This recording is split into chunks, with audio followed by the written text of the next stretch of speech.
ನಮಸ್ಕಾರ ಸ್ನೇಹಿತರೆ. ಶಿವನ 10 ಅವತಾರಗಳಲ್ಲಿ ಅತ್ಯಂತ ಭೀಕರ ಮತ್ತು ಶಕ್ತಿಯುತ ಅವತಾರವೆಂದರೆ ಅದು ವೀರಭದ್ರ. ನಾವೆಲ್ಲರೂ ದಕ್ಷ ಬ್ರಹ್ಮನ ಯಜ್ಞದ ಕಥೆಯನ್ನು ಕೇಳಿದ್ದೇವೆ. ಆದರೆ ಇವತ್ತಿನ ಈ ವಿಡಿಯೋದಲ್ಲಿ ಆ ಪುರಾಣದ ಕಥೆಯನ್ನು ನಮ್ಮ ಇಂದಿನ ಮಧ್ಯಮ ವರ್ಗದ ಬದುಕಿಗೆ ಹೋಲಿಸಿ ನೋಡೋಣ. ಹಣದ ಹಮ್ಮಿನ ಮುಂದೆ ಸ್ವಾಭಿಮಾನ ಹೇಗೆ ವೀರಭದ್ರನಾಗಿ ಸಿಡಿಯುತ್ತದೆ ಎಂಬುದೇ ಇಂದಿನ ವಿಶೇಷ. ದಕ್ಷ ಬ್ರಹ್ಮ ಒಬ್ಬ ದೊಡ್ಡ ರಾಜ, ಶ್ರೀಮಂತಿಕೆಯ ಪರಮಾವಧಿ. ಅವನು ಮಾಡುವ ಯಜ್ಞಕ್ಕೆ ಎಲ್ಲರನ್ನೂ ಕರೆಯುತ್ತಾನೆ. ಆದರೆ ತನ್ನ ಮಗಳ ಗಂಡ ಶಿವ ಬಡವ ಸ್ಮಶಾನವಾಸಿ ಎಂಬ ಕಾರಣಕ್ಕೆ ಆಮಂತ್ರಣ ನೀಡದೆ ಅವಮಾನಿಸುತ್ತಾನೆ.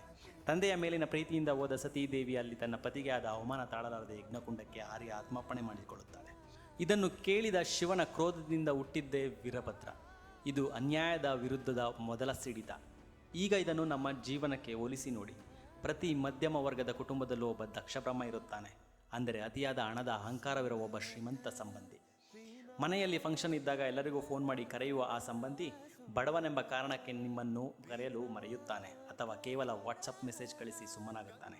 ಆ ಕಾರ್ಯಕ್ರಮಕ್ಕೆ ನೀವು ಹೋದಾಗ ನಿಮ್ಮ ಬಟ್ಟೆ, ನಿಮ್ಮ ಹಳೆಯ ಗಾಡಿ ಅಥವಾ ನಿಮ್ಮ ಕೆಲಸವನ್ನು ನೋಡಿ ಅವರು ಆಡುವ ಚುಚ್ಚು ಮಾತುಗಳು ಯಜ್ಞ ಕುಂಡದ ಬೆಂಕಿಗಿಂತ ಕಡಿಮೆ ಇರುವುದಿಲ್ಲ. ಅದೆಷ್ಟೋ ಮಧ್ಯಮ ವರ್ಗದ ಹೆಣ್ಣು ಮಕ್ಕಳು ಅನಿವಾರ್ಯವಾಗಿ ಇಂತಹ ಅನುಮಾನಗಳನ್ನು ನುಂಗಿಕೊಂಡು ಕಣ್ಣೀರು ಹಾಕಿರುತ್ತಾರೆ.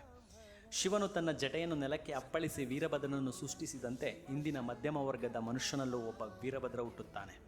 ಅವನು ರಸ್ತೆಯಲ್ಲಿ ಜಗಳ ಮಾಡುವುದಿಲ್ಲ, ಬದಲಿಗೆ ತನ್ನ ಸ್ವಾಭಿಮಾನಕ್ಕಾಗಿ ಹೋರಾಡುತ್ತಾನೆ. ಶ್ರೀಮಂತ ಸಂಬಂಧಿಗಳ ತಾತ್ಸಾರವನ್ನು ಮೆಟ್ಟಿ ನಿಲ್ಲಲು ಅವನು ತೋರುವ ಪರಿಶ್ರಮ, ಹಗಲಿರುಳು ಪಡುವ ಕಷ್ಟವೇ ವೀರಭದ್ರನ 1000 ತೋಳುಗಳು. ತನ್ನ ಸಂಸಾರಕ್ಕೆ ಆದ ಅವಮಾನಕ್ಕೆ ಉತ್ತರವಾಗಿ ಅವನು ಸಾಧನೆಯ ಶಿಖರ ಏರುತ್ತಾನಲ್ಲ, ಅದೇ ವೀರಭದ್ರನು ದಕ್ಷನ ಅಹಂಕಾರವನ್ನು ಅಳಿಸಿದ ಕ್ಷಣ. ಗೆಳೆಯರೇ, ವೀರಭದ್ರ ಕೇವಲ ವಿನಾಶದ ಸಂಕೇತವಲ್ಲ, ಅದು ಅಹಂಕಾರದ ಅಂತ್ಯ ಮತ್ತು ಹೊಸ ಆರಂಭದ ಸಂಕೇತ. ನಿಮ್ಮ ಬಡತನವನ್ನು ನೋಡಿ ನಗುವವರ ಮುಂದೆ ಕುಸಿದು ಹೋಗಬೇಡಿ. ಅನ್ಯಾಯ ಮತ್ತು ಅವಮಾನದ ವಿರುದ್ಧ ನಿಮ್ಮೊಳಗಿನ ವೀರಭದ್ರನನ್ನು ಜಾಗೃತಗೊಳಿಸಿ. ನೆನಪಿಡಿ, ಸತ್ಯ ಮತ್ತು ಧರ್ಮದ ಹಾದಿಯಲ್ಲಿ ನಿಮ್ಮ ಪರಿಶ್ರಮವಿದ್ದರೆ ಎಂತಹ ದೊಡ್ಡ ಅಹಂಕಾರವಾದರೂ ನಿಮ್ಮ ಪಾದದ ಮುಂದೆ ಮಂಡಿರಲೇಬೇಕು. ಶಿವನ ಈ ವೀರಭದ್ರ ಅವತಾರ ನಿಮಗೆ ಇಷ್ಟವಾಗಿದ್ದರೆ ವಿಡಿಯೋ ಲೈಕ್ ಮಾಡಿ.